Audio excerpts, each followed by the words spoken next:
가르친 겁니다. 그리고 4장 6절에 너희는 지켜 행하라. 뭘 지켜 행해야 돼요? 그 지켜 행하는 행위가 뭐냐? 너희의 지혜가 되고 너희의 지식이 되는 겁니다.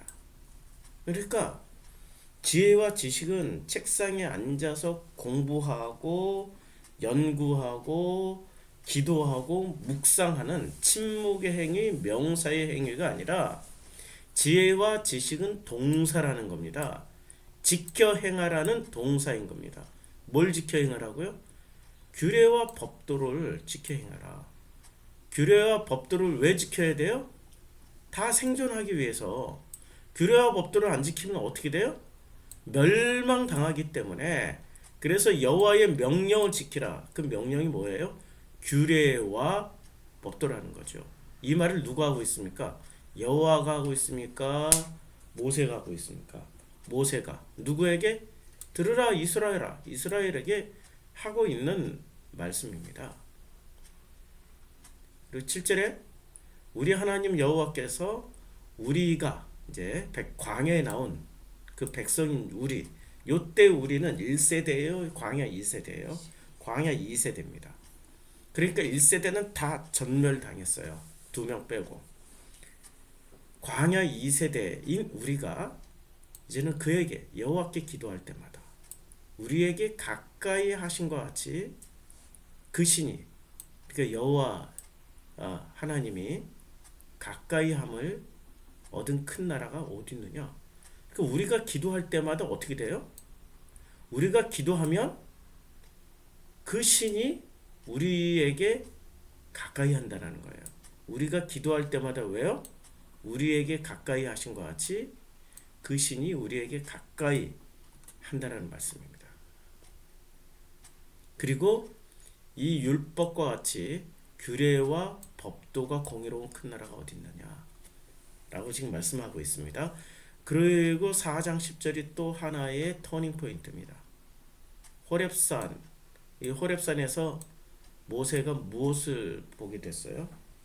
출애굽기 3장에서 떨기나무에 붙은 불을 통하여서 자기 안에 있는 가시를 보게 됐고, 자기 안에 가시를 발견하게 됐고, 그 가시가 불에 타고 있지만 소멸하지는 않는 거예요. 소멸당하지 않는 거죠. 그 가시는 가시대로 그대로 있는 거예요.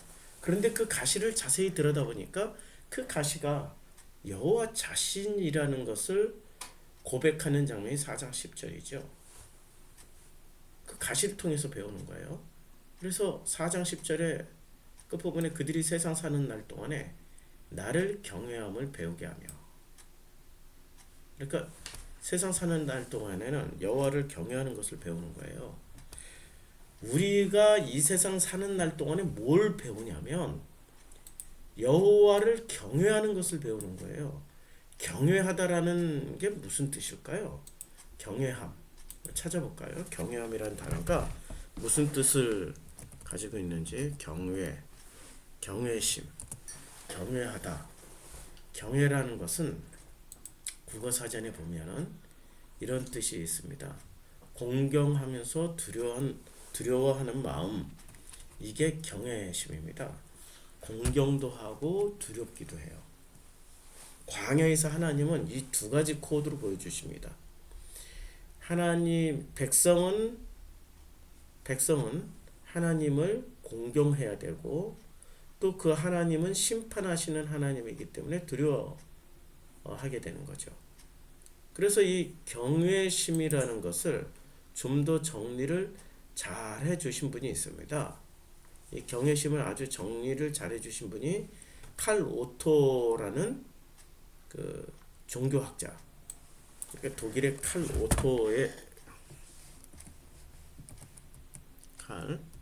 오토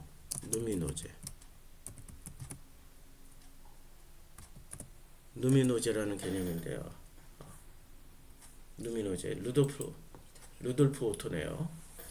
예, 이 오토라는 사람이 누미노제라는 이 글을 썼습니다. 이것은 전율과 같은 어떤 영적인 체험. 사진으로 넘어가 버리네요. 전율과 같은 영적인 체험을 말하는 건데요. 그러니까 우리가 이 어떤 굉장한 풍경이나 바다 깊숙한 곳, 히말라야 꼭대기에서 그 시커먼 하늘을 봤을 때 우리는 엄청난 어떤 그 두려움과 함께 그 공포와 함께 또 경외심을 가지게 됩니다. 그것을 누미노제라고 그래요. 이 오토는 그것을 성스러움이라고 말을 하고 있습니다. 그래서 이 누미노제를 한마디로 요약하면은 경외심입니다. 경외심. 왜냐하면 사람이 스스로가 피조물이라는 것을 아주 실감하게 되는 무섭고도 거룩한 신비 경험을 통해서 외경심, 아주 그냥 정말로 존경하는, 그리고 전율적인 무서움, 압도적인 권위, 절대 타자로서의 신비 경험을 한마디로 표현하면은 이게 바로 누미노제가 되는 겁니다. 그리고 누미노제는 사람의 영혼을 사로잡는 존엄한 가치이지만 말로 표현할 수 없으며 다만 이렇게 그냥 느끼는 것 뿐이에요. 이것을 누미노제, 이것을 경외심이라고 번역을 하고 있습니다. 신비스럽고 두려우면서도 매혹적인 것, 이런 종교적인 체험이라고도 하고요. 음악을 깔아가지고 엄청 시끄럽네. 이제 좀 조용해졌습니다. 누미노제가 뭔지, 이거 경외심이 뭔지 잠시 살펴봤습니다. 그래서 이 경외심, 그 우리가 사는 날 동안 광야에서는 뭘 배우는 거예요? 경외함을 배우게 되는 겁니다. 여호와를 경외함을 배우게 돼요. 경외함이 있습니까? 사람은요 스스로 신이 되어 있는 존재이기 때문에 여호와를 경외하지 않아요. 자기 자신에 대해서 감탄하는 것은 굉장히 많습니다. 여호와를 잘 경외하지 않습니다. 경외함을 배우고 그 자녀에게 가르치게 되는 거죠. 그리고 11절이 굉장히 중요한 거죠. 산에 불이 붙어서 산 위는 환해요. 그 길이 충천하고, 근데 산 아래는 어둠과 구름이 흑암이 덮여 있어요. 산 위는 밝은 쪽에 있고 산 아래는 어두운 쪽에 있어요. 그럼 어두운 쪽에 있는 사람들은 말소리만 듣고 형상은 보지 못해요. 음성만 듣는다라는 거죠. 근데 위쪽에 있는 모세는 하나님의 형상도 보면서 하나님을 직접 뵈면서 음성까지 다 듣게 되는 거죠. 그럼 위쪽을 창세기로 말씀드리면, 위쪽은 창세기에 그 땅에 보기에 아름답고 먹기에 좋은 나무가 나게 하셔요. 그래서 동산 가운데에는 생명나무와 선악을 알게 하는 나무가 있는데, 모세가 있는 쪽에는 어떤 나무가 있는 거죠? 생명나무가 있는 거예요. 그러면 그 구름 아래쪽에 어두운 쪽에 있는 나무는 어떤 나무일까요? 그게 선악을 알게 하는 나무예요.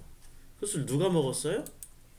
백성들이 먹은 거예요. 백성들이 먹은 것을 창세기 3장에서는 여자가 먹고 남자에게 주는 거죠. 근데 여자가 왜 먹었습니까? 이것을 먹는 날에는 눈이 밝아져서 하나님 같이 되어 선악을 알게 되기 때문에 먹게 된 거죠. 그리고 그 나무를 본즉 어떻게 돼요? 지혜롭게 할 만큼 탐스럽기도 한 거예요. 눈이 밝아져요. 지혜와 지식으로 눈이 밝아진 거죠. 그래서 자기들이 벗은 줄을 알게 된 거예요. 벗은 줄을 알게 되고, 벗은 줄을 알게 되어서 무화과 잎을 엮고 치마로 삼게 되는 겁니다. 이 옷도 해입어요. 그래서 신명기 4장 11절에 산 아래, 그러니까 산 위와 산 아래, 산 위와 산 아래는, 산 위는 그 여호와의 형상을 만나서 여호와의 말씀을 직접 듣고 체험하는 자리가 바로 생명의 자리입니다.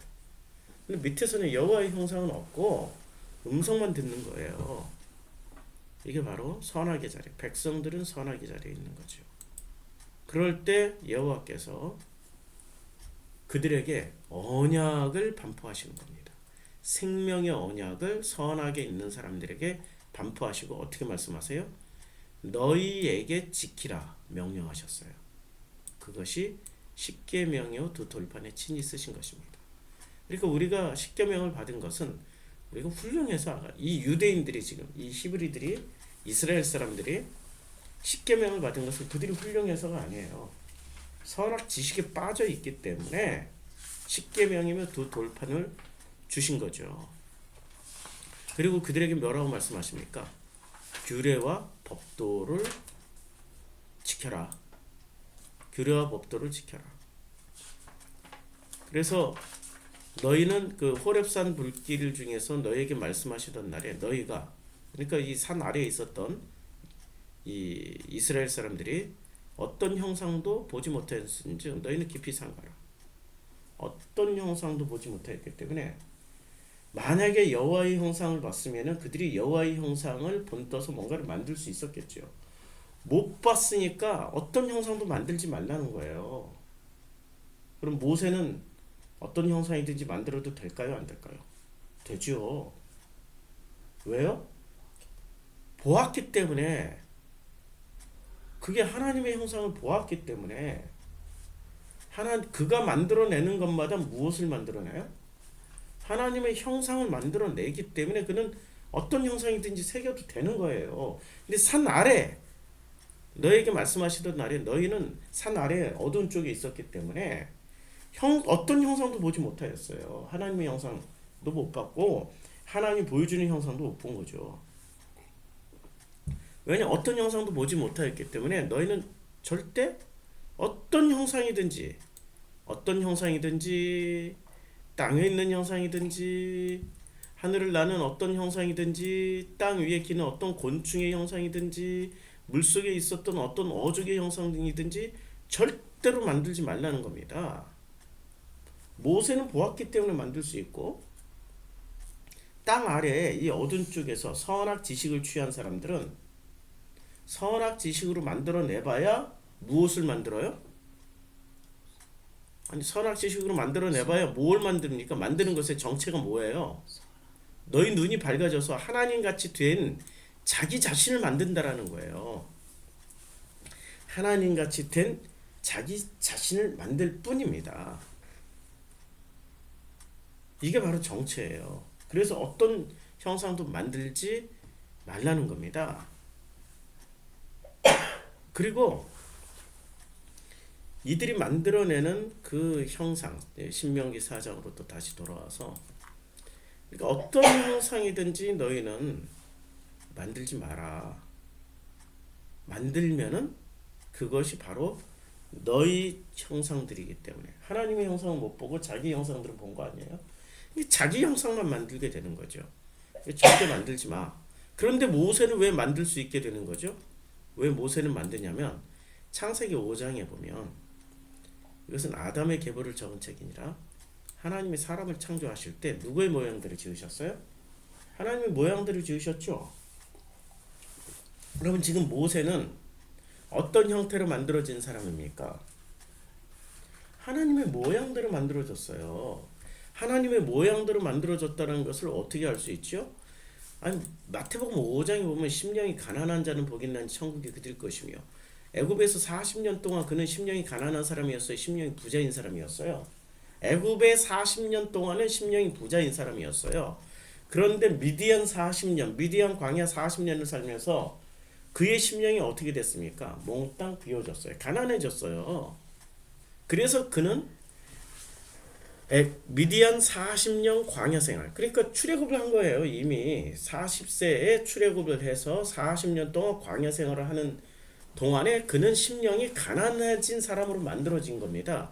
그래서 그는 말도 잊어버렸어요. 애굽 말도 잊어버리고 입술이 둔하고 어눌하다라고 얘기했습니다. 애굽에서 배웠던 왕자 교육, 훌륭한 교육, 대단한 교육을 전술 전략 다 잊어버렸어요. 그랬더니 미디안의 그 장인 이드로가 와가지고 그에게 뭐 천부장, 백부장, 50부장 시스템 제안할 때 그게 좋은 것 같은데요 하고 홀라당 해버린 거죠. 만약에 그가 애굽에서 40년 왕자 교육을 받았을 때는 군사학, 조직학, 행정학, 뭐 어떻게 통치를 할 것인지 통치학, 정치학 다 공부했을 거 아니에요. 자기 배운 바대로 했겠죠. 그런데 미디안 40년 동안에 다 비워졌기 때문에 그는 심령이 가난한 자가 되어 있었던 거예요. 그리고 그가 애통함으로 인해서 애통함으로 인해서 심령이 가난해진 것이 광야 40년 동안 모세는 80세 되는 그 해에 이미 애통하는 거예요. 내가 왜 사람을 죽였을까? 내가 왜 하면서 애통해하면서 비워졌던 거죠. 그리고 심령이 가난해지고 애통함으로 비우는 그 비우는 과정을 통하여서 온유함을 얻게 된 거죠. 왜냐하면 하나님이 그에게 함께하고 있었기 때문에. 그래서 온유한 자가 되었을 때 땅을 기업으로 받게 된 거죠. 그럼 그는 가나안 땅 들어갈 필요가 없습니다.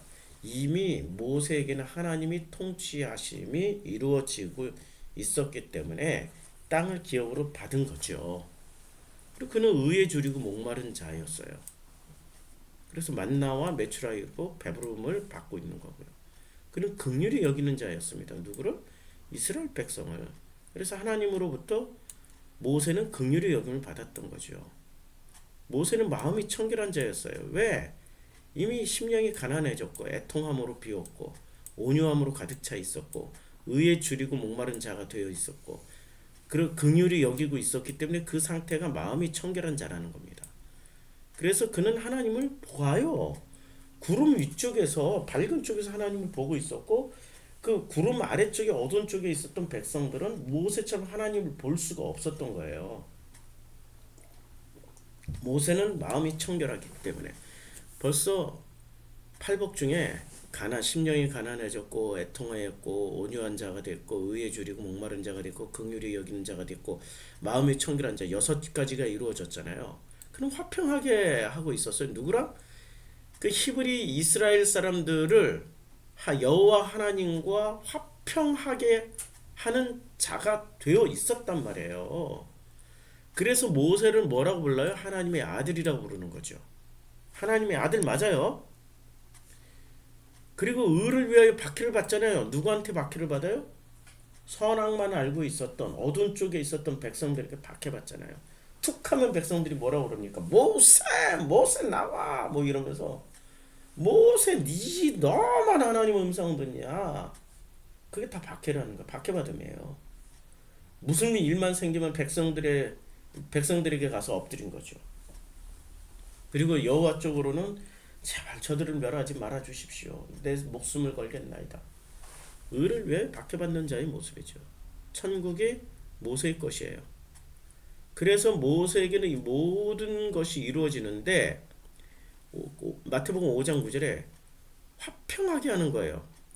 백성과 하나님 사이에서 화평하게 하는 자는 복이 있어요. 모세는 하나님의 아들이라 일컬음을 받았어요. 그래서 창세기 5장에 이것은 아담의 계보를 적은 책이라 하나님이 사람을 창조하실 때 누구의 모양대로 지으세요? 그러니까 하나님의 모양대로 만들어진 사람이 누구예요 지금? 모세예요. 아담의 계보를 이어받은 사람이 모세예요. 자, 그러면 모세는 지금 이제 5장 3절에 아담은 130세에 자기 모양 곧 자기의 형상과 같은 아들을 낳아 이름을 셋이라 했어요. 그러면 모세는 지금 120세예요. 지금 신명기 4장에서 말씀하고 있을 때 120세에 자기의 모양, 모세와 같은 모양, 그 모세와 같은 형상과 같은 아들을 낳았어요. 그 이름을 뭐라고 그래요? 이스라엘이라고 하는 거죠. 이스라엘이라고 하는 거예요. 그래서 그 아들을 낳았지만 그 아들에게 뭐를 줘요? 아들들에게 하나님께서 받으신 그 두 돌판, 중급판, 십계명을 주면서 이것이 하나님과 우리 사이에 체결된 계약이야. 이걸 지키면 이 십계명 안에 있는 규례와 법도를 지키면 멸망하지 않고 다 생존하게 되고 그리고 영원한 복을 받아 누리게 된다라고 말씀하고 있는 거죠. 자, 자기의 모양과 같은 아들을 낳아 이름을 셋이라 하였고 그리고 셋을 낳은 해 800년을 지나며 자녀들을 낳고 에노스를 낳고 그 다음에 게난을 낳고 그 다음에 마할랄레를 낳고 그 다음에 야렛을 낳고 야렛은 에녹을 낳고 에녹은 누구를 낳아요? 무드셀라를 낳고 무드셀라는 라멕을 낳고 라멕은 그 유명한 노아를 낳습니다. 신명기 4장으로 다시 들어와서 신명기 4장을 이해하려면 계속 신구약 성경 왔다 갔다 해야 되는 거죠. 자, 신명기 4장에서 이제는 모세가 말씀하십니다. 뭐라고 말씀해요? 형상을 새기지 마라. 너희는 어떤 형상이든지 새기지 마. 그런데 모세는 형상을 새길 수 있어요? 없어요? 있어요. 형상을 새긴다라는 게 창세기 5장에 자녀를 낳을 수 있는 존재가 된다는 얘기예요. 자기의 형상을 닮은 아담은 자기의 형상을 닮은 아들을 낳은 거지. 그게 형상을 새기는 거예요. 자기 모양과 형상대로 아들을 낳을 수 있는 자격 부여가 된 거예요. 그런데 그 아래에 있는 백성들은 어떤 형상이든지 새기면 안 된다는 거예요. 왜? 언제 형상을 새길 수 있어요? 규례와 법도를 다 지켜서 모세처럼 하나님의 형상이 되면은 그때 새길 수 있다는 얘기예요. 그게 바로 마태복음 5장에 나오는 팔복으로 만들어졌을 때 심령이 가난한 자, 애통하는 자, 마음이 온유한 자, 긍휼히 여기는 자, 마음이 청결한 자, 박해를 받는 자, 화평케 하는 자, 이 모든 것이 이루어지면은 백성들도 이제는 어떤 형상든지 새겨도 된다는 얘기예요. 그런데 그것이 이루어지기 전에 어떤 형상이든지 새기면은 안 된다라는 거예요. 왜냐하면 너희는 어떤 형상도 보지 못하였은지 너희는 절대로 어떤 형상든지 새기면 안 돼. 어떤 형상대로든지. 그렇게 새기면 그것이 우상이 돼요. 그 우상의 정체는 뭐죠? 자기예요. 자기. 창세기 3장에 선악 지식을 먹게 되는 동기, 그것을 딱 먹으면 하나님 같이 돼요. 그러니까 하나님 같이 된 게 누구예요? 바로 자기 자신이에요. 그러니까 늘 만드는 게 뭐를 만들어? 하나님 같은 자기 자신을 만들어내는 거야. 뱀을 만들든 새를 만들든 땅에 기는 것을 만들든 공중의 새를 만들든 늘 새기는 게 누구를 새겨놔요? 하나님 같이 된 자기 자신을 만들게 된다라는 거예요. 그래서 신명기 4장에서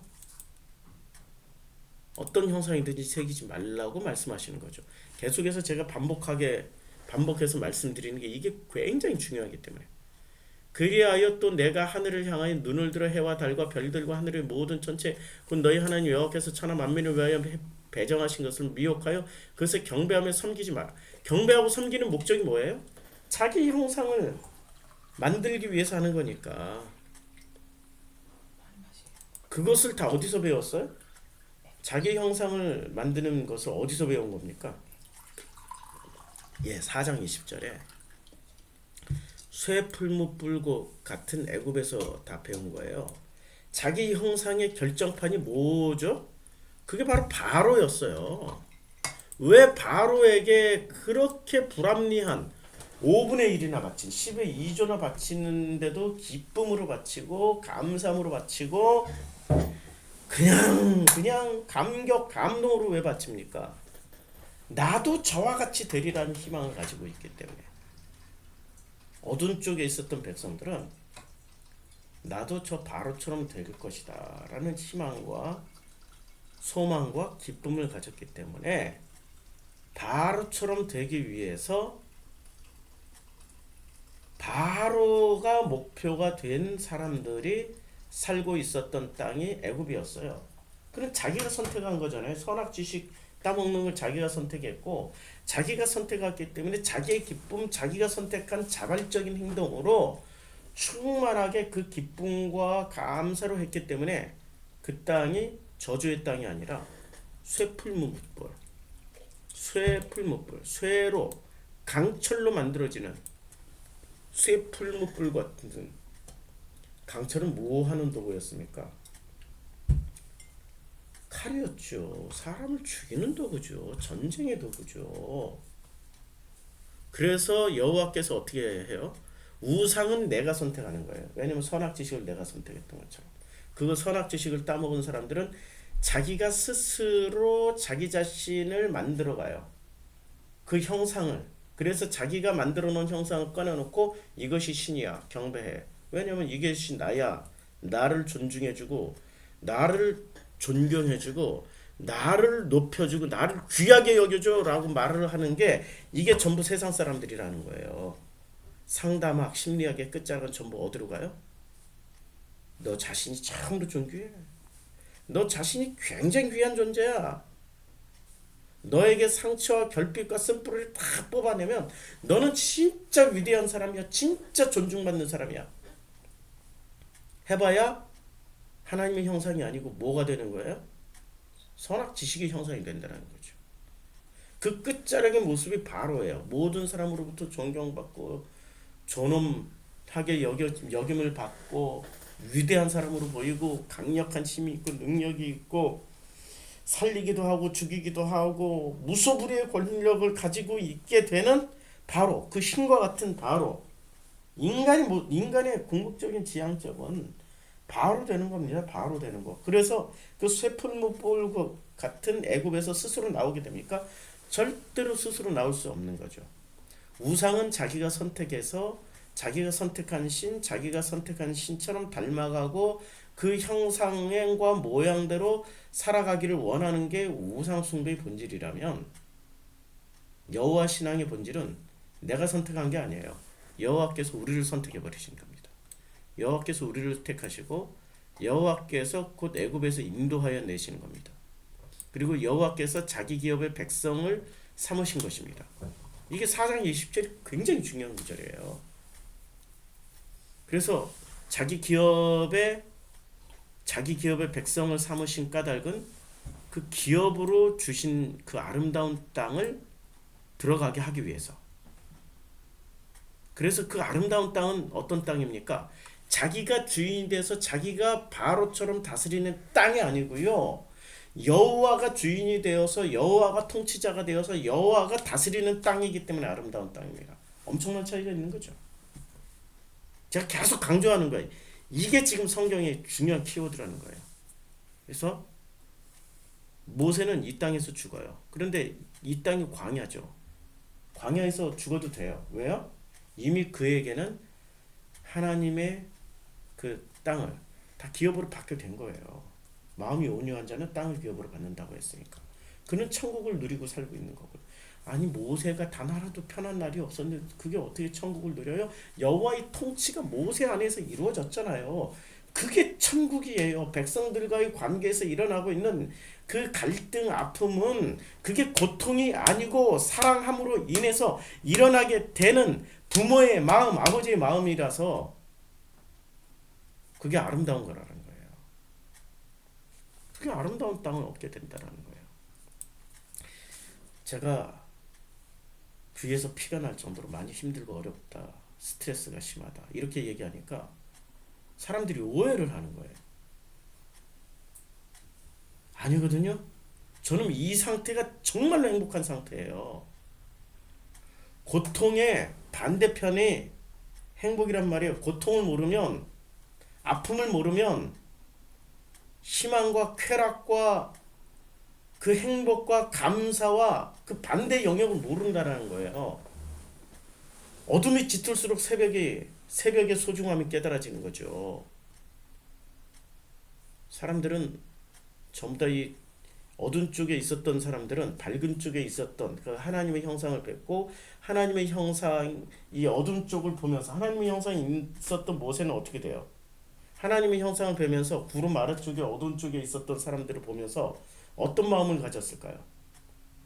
너무 사랑하다 보니까 아버지의 마음으로 그들을 사랑하다 보니까 어떻게 해서든지 저 백성들을 아버지 앞으로 인도하려고 했던 그 마음이 마냥 아이 좋아 너무 좋아 이렇게 마치 바보처럼 그렇게 좋아했을까요? 아니면 그 아버지께로 인도하려는 그 간절한 마음 때문에 극심한 고통을 가졌을까요?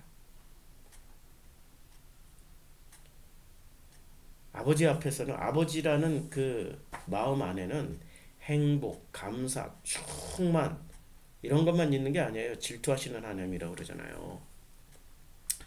신명기 4장 24절에 내 하나님 여호와는 소멸하는 불이셔. 다 태워버리는 거예요. 질투하시는 하나님이시라고 말씀하고 있잖아요. 질투, 소멸, 진멸, 심판, 무서운 개념도 들어가 있어요.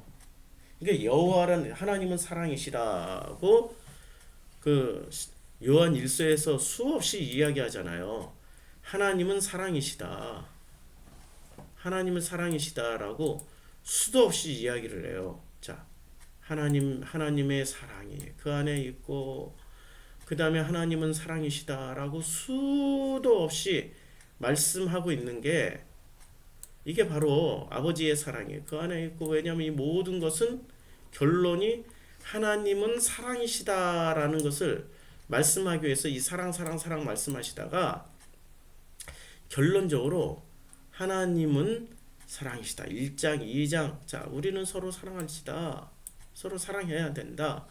왜냐하면은 우리는 하나님은 사랑이기 때문에 그 사랑에 속해 있는 사람들은 결코 사랑 빼놓고는 할 게 없다 라고 말씀하고 있습니다.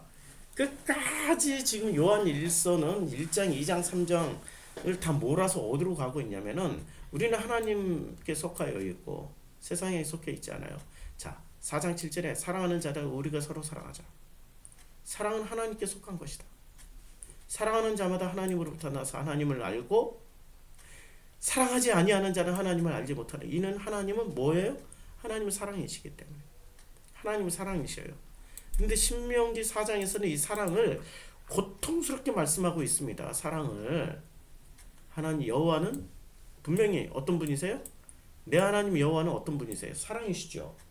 사랑인데 어떤 사랑이에요? 소멸하는 불의 사랑이고 질투하는 사랑이에요. 이렇게 사랑이라는 개념 안에는 행복, 잘해주는 것, 정말 잘해주는 것, 더 잘해주는 것, 무조건 존귀하게 여겨주는 것, 무조건 잘해주는 것, 그런 개념만 있는 게 아니죠. 하나님이 우리를 사랑하신다고 할 때는 그 사랑 안에는 질투도 들어가 있고 소멸하는 심판도 들어가 있는 거예요. 그래서 사랑이라는 가치가 형성되는 거죠. 밝은 쪽에 있었던 모세가 행복했을까요? 어두운 쪽에 있었던 백성들이 행복했을까요? 진짜 행복은 모세가 행복했고, 진짜 불행한 거는 어두운 쪽에 있었던 백성들이 불행했던 거예요. 그런데 누가 진짜 행복하다고 착각을 하고 있었던 거예요? 모세 쪽에요? 어두운 쪽에 있었던 백성들이에요? 어두운 쪽에 있었던 백성들이 진짜 행복하다고 착각한 거예요. 왜요? 선악 지식으로 충만해 있던 그들은 자기를 하나님이라고 생각했고 하나님처럼 여겼고, 그래서 자신들의 속에 있는 것을 다 꺼내서 쓰고 발휘하고 그것을 꽃피우고 갈 희망으로 부풀어 있었기 때문에 그들은 행복했단 말이에요. 그런데 소멸하는 불이시요 질투하는 하나님이 광야에서 그들을 끌어내서 어떻게 하셨습니까? 그들을 꽃피우게 하셨어요? 그들을 죽여버리셨어요. 죽여버린 거죠. 그들을 죽였다라는 것이 그들의 생명을 끊었다라는 것이 아니라 무엇을 죽인 거예요? 그들의 선악 지식을 죽이고 2세대를 통해서 그들의 그 선악 지식을 통해서 낳게 된 2세대들을 통해서 다시 생명으로 만들어가는 과정을 보여주시는 게 광야 생활 아니에요?